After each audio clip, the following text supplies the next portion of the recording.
વિકાસના કાર્યો મોટાભાગે આમ જોતા આવીએ છીએ કે ધોળા દિવસે વિકાસના કાર્યો થતા હોય છે, પરંતુ ક્યારેક એવું પણ બને છે કે રાત્રિના અંધકારમાં રાત્રિના 12 વાગ્યે પણ વિકાસના કાર્યો થતા હોય છે. આવું જ એક વિકાસના કાર્યનો વિડીયો આપણી સામે આવેલો છે, જેની અંદર નગરપાલિકાના પ્રમુખ, આપણે ધારી નગરપાલિકાની વાત કરીએ છીએ, ધારી નગરપાલિકાના પ્રમુખ એવા જયદીપ બસિયાએ ખૂબ સરાહનીય કામગીરી કરેલી છે. સામાન્ય રીતે જોઈએ તો ચોમાસાનો પ્રથમ વરસાદ પડે, અનરાધાર વરસાદ પડે છે ત્યારે રોડ અને રસ્તાનો મુખ્ય પ્રશ્ન હોય છે. રોડમાં ખાડા પડી ગયેલા હોય છે, ડામરમાં ખાડા પડી ગયેલા હોય છે, ત્યારે તંત્ર, જવાબદાર અધિકારી હોય તો જવાબદાર સરકારી કચેરી હોય એ કામે લાગે છે. પરંતુ આ વાત છે આપણી ધારી એસટી ડેપોથી લઈને પ્રેમપરા સુધીની, કે જ્યાં અનેક ખાડાઓ પડી ગયેલા છે.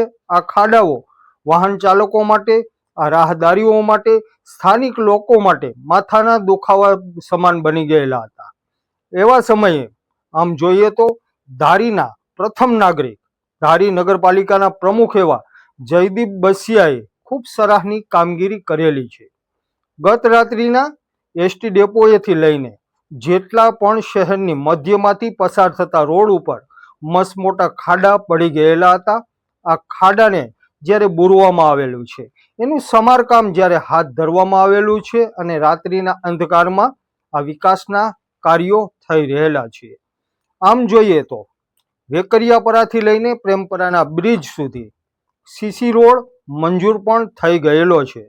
ધારાસભ્યની ગ્રાન્ટમાંથી જે સીસી રોડ મંજૂર કરવામાં આવેલો છે, આ સીસી રોડ આવનારા દિવસોમાં એનું નવનિર્માણ પણ થવા જઈ રહેલું છે. પરંતુ ચોમાસાના દિવસો જ્યારે ચાલી રહેલા છે અને મુખ્ય રોડ ઉપર, મુખ્ય હાઈવે ઉપર જ્યારે વાહન ચાલકોને મુશ્કેલી પડી રહેલી છે, ત્યારે ધારીના પ્રથમ નાગરિકે આ મુશ્કેલીનું નિવારણ માટે જે બીડું ઝડપેલું હતું, જે ઝુંબેશ આદરેલી હતી, તેમાં આ વિડીયોમાં આપ સૌ જોઈ રહેલા છો કે રાત્રિના 12 વાગ્યે આ કામ થઈ રહેલું છે.